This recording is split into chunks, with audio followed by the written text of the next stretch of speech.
What is going on, my Patriots? How you guys doing? Welcome to another edition of, you guessed it, Joel Davis Media Network.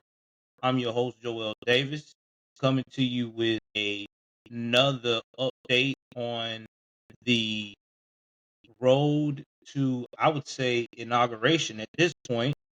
Uh, as we all know now that our 47th president is President-elect Donald J. Trump. And since he has officially won, he has been coming out with a lot of sweeping changes that will begin when he hits office, starting out with his administration team of people that he has appointed.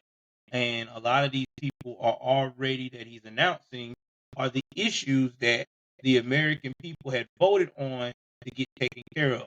And one of the issues is his border czar that Trump, Biden claimed he had with the vice president when they first started their administration. Well, Trump actually got him a border czar. And you guys probably have seen him time and time again on TV and things of that nature. I am about to show you who he is. He even wrote a book, Thomas Holman.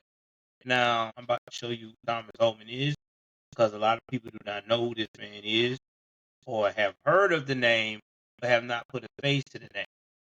But I'm about to show you who he is. This picture for you right here. Give me one. So this is Thomas Holman. Now, Thomas Holman has been a regular on Fox News. You have seen him as a commentator on Fox News, and he definitely talked during that time, the last, I say 2 years, about the issue at the border. He was one of the most outspoken people that talked about it. Well, now Trump must have seen his ideas, heard about his plan, because now Trump has appointed him to his administration. Now, him being a part of administration is also a great sense of relief. He is a prior police officer, and he's got a lot of credentials. I think he was an ICE agent at one time, but I do know that he is very, very, very experienced with security, especially when it comes to border security. And because of that, to me personally, I think that this is a good call. I think this is the best decision that they. What it won't look like is what I read a lot from the left, and that it's not going to be a massive uh, sweep of neighborhoods. It's not going to be massive raids. Hold on, It's going y'all. to be a target enforcement operation. Under the first Trump administration, 91% of them may be arrested. All right, but anyway, I'm about to play a snippet of some of the things that he want to do. It's a long video. It's 8 minutes long, but I'm gonna that's what y'all was hearing in the background. That came on its own. I'm gonna share with y'all some of the things that he definitely wants to do and how he is going to go about doing it. And then after he talks for a couple of minutes on those, I will go into the rest of the breakdown and my thoughts of how this all going to play out. So again, this video is fair use, fair use. What it won't look like is what I read a lot from the left, and that it's not going to be a massive sweep of neighborhoods. It's not going to be massive raids. It's going to be a target enforcement operation. Under the first Trump administration, 91% of them may be arrested, convicted criminal, or pending criminal charges, or a fugitive, which means they had due process. They were ordered removed by an immigration judge and didn't leave, became a fugitive. It'll be the same thing. It's going to be a target enforcement operation. And if I'm involved, if I'm running it, it's going to be public safety threats and national security threats will be the priority. Now, people say that means everybody's off the table. No, if you're in the country legally, you got a problem. But we got to prioritize limited resources. So we're going to look at the criminals and national security threats. Now, there's going to be a lot of them. We're going to do more than we've ever done. It will be a big operation. And I tell people all the time, they say, well, isn't that, you know, isn't it mean or racist to say it's going to be the biggest deportation operation in history of the nation, which the president keeps saying? No, it's not ridiculous because we just finished, not even finished yet, a massive, historic, never seen before, illegal immigration on our southern border with well over 10 million people come to our borders. Now, let's stop right there before you get confused. So what he's saying is about the prioritization is that yes, we know that we have, like he said, over 10 million immigrants has came into America illegally in the last almost 4 years. So that means almost over 3 million a year was coming in through the border since they've been president. So yes, we know that we have that many people, but the prioritization is going to be getting rid of the bad, as in the criminals first. You just can't say, all right, we're just going to offload everybody. It doesn't work that way. You got to get the bad seeds first, because those are the ones that's reaching the most happy. We can weed through that. If we get through that, then by the time we get to the good ones, a lot of them is going to do one or three things, one or two things. They either are going to, or three things. They're either going to self-deport themselves, because it's going to be harder now for them to get access to our government assistance, because the new Trump administration said, hey, if you can't approve you're an American citizen, you're not getting shit. Sorry. This is what it is. Or they're gonna, with that being said, gonna leave because they can't prove that on their own. That's self-deportation, which he'll talk about that later on in the video. Two, they either are going to go through the right way now, talk to the ICE department or the immigration department, get the process started of getting visas and stuff and trying to get to be a citizen. That means they will have to work and pay, but it is what it is. Or three, they can wait till ICE calls their number up and take them back to their country. I mean, that's just what it's going to be. I mean, there's no other way around it. It's not being racist. It's not being, as they want to say, biased. It's being realistic, because America has to come first. We have too many issues with our own American people to try to worry about 10 million plus people that coming into our country because of they heard that it's an open season at negative travel. Now, I know a lot of people say, well, what about DACA? It's not going to work. It's not going to affect DACA. Again, if you on the Dreamer program, that means you went through the process to become a Dreamer. That means you got your visas, stuff like that, to stick with the process of the program. These are for people that illegally came into the U.S. Know they're illegally here. Know that they ain't got no business being here, and it's acting the damn fool. And people keep letting them be out in the streets and do whatever. That's the ones we're getting rid of, because we don't need it. We got enough of a problem of our own trying to keep our own criminals in the U.S. in jail. Now we got to deal with you that can't speak our language or our culture. Nah, bro. You got to go. This is what it is. All right, y'all. Hold on. Your contractors will soon be asking for their 1099. So we're going to look at the criminals and security folks. Now, there's going to be a lot of them. We're going to do more than we've ever done. It will be a big operation. And I tell people all the time, they say, well, isn't that, isn't it mean or racist to say it's going to be the biggest deportation operation in history of the nation, which the president keeps saying? No, it's not ridiculous. We just finished, not even finished yet, a massive, historic, never seen before, illegal immigration on our southern border with well over 10 million people come to our borders illegally. And if you go back to immigration court data over the last decade, it clearly shows 85%, close to 90% of those who claim asylum at our border will never get relief from U.S. courts, because either they don't show up in court and you get ordered removed, they simply don't qualify for asylum. So when you got millions of people being released in this country, and 9 out of 10 of them, after due process, be ordered removed, what's our option? Let them stay? Because you let them stay, if there's no consequences, you're never going to sell the southern border. And that's what he's talking about on this one. He said there's a lot of them that get assigned court date. They never show up. there's really no follow-up or no consequence for them not showing up for the court date. And because of that, they wind up not being held accountable at all. And then they get lost in our country. Nobody can't find them because nobody ain't looking to try to find them. Because in their mind, it's like people can become lazy. Like, okay, I can find this illegal immigrant, I can bring him back to court or put a bench warrant on him, but we're gonna turn around and let him go anyway. So it is basically how they say it, perception is everything. It's a perception, and you look at it on paper, they are trying to take care of making sure that they're keeping up with the illegal immigrants in this country. But in reality, they're not. Because again, it's too time consuming. So they just shuffle them on around. So that's why we have the problems we have right now. It's interesting to know this stuff. Even I just started, and my wife, we just started realizing that they're doing this stuff. And I was shocked. We was both shocked, like, wow, that's crazy. But yeah, that's what's going on. There has to be consequences. Look, if the court and when judge issues that court order, it has to be executed. I mean, we have to remove them. If we don't, if the judge's order doesn't mean anything at the end of this due process, the great taxpayers back.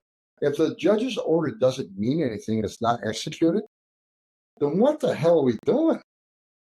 Get rid of the immigration court. Obviously, the orders don't mean anything anymore. Take the border patrol off the border because there's no consequence for entering this country legally. You can't be man due process. You have the right to see a judge. I have a right to claim asylum. I have a right to. I agree. You can claim asylum. Certainly you have that right, but you can't demand due process and ignore the final decision. That means due process means nothing. So yeah, 90% of them vote order removed. They got to be removed because that's the way this legal system's set up, and there's no other option other than just closing our eyes and letting this continue.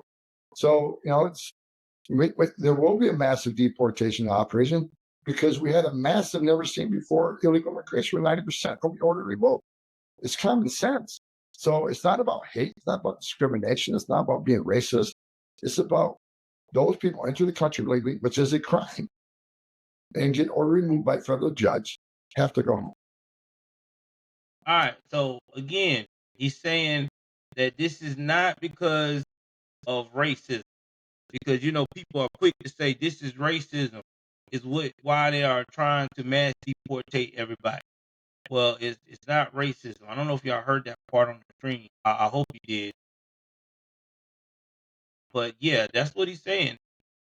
You cannot continue to do this. You cannot continue to support a bunch of people in a country that the courts have already deemed they're not supposed to be here. And it's also taken away from the taxpayers' money to really pay for things, not only in the state, but in the federal side that we as a country may need, the stuff for our elderly, the stuff for the families that really do need food stamps that's in the U.S., the veterans that needs to be taken care of. But yeah, this is let's see what else that he's got to say. Got other stuff to say about it. Now he's going to talk about what extent does self-deportation play as a role.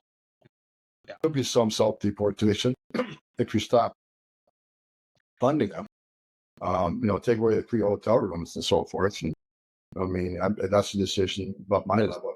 I don't haven't made a decision yet, but the free for all, as long as we keep caring, feeding for them, giving them free medical care, they'll stay. But I think that many will leave because look, most of them understand. The vast majority know they don't qualify for asylum. They just may say those magic words because they can be released into the United States on this administration. I just told you, nearly 9 out of 10 will be ordered removed because they think they don't qualify for asylum, and they know that. So I think many will self-deport. But look, everybody always asks me. I've been interviewed a lot of times. How many people can you remove? I don't know. What do my resources look like now? How many beds am I going to have? How many? What's the size of the transportation contract, or how much money is there? How many resources do I have? How many officers do I have? Can I bring back retired officers? And can DOD help with a lot of the stuff that don't require an arrest, that you don't have to have a badge and gun and an immigration authority? There's a lot of things, whether it's transportation or logistics or infrastructure building that, DOD can do. DOD's helped design the border under many administrations. Will they be there to assist? Can we bring other agencies to assist, like the U.S. Marshal Service or the Bureau or somebody? So I really, and asked as many times how many people can remove. It depends on the resources. It depends on the money. But I can guarantee you that President Trump means what he says. There will be a green light to enforce our laws and secure that border, and this will require a mass deportation operation. Will make of course, the Secretary of Homeland Security, whoever that's going to be, has the power to reprogram money from other areas, can get more money. Congress certainly can give more money. And I tell you, I can guarantee you this, the cost of this operation will be a hell of a lot less than we're spending.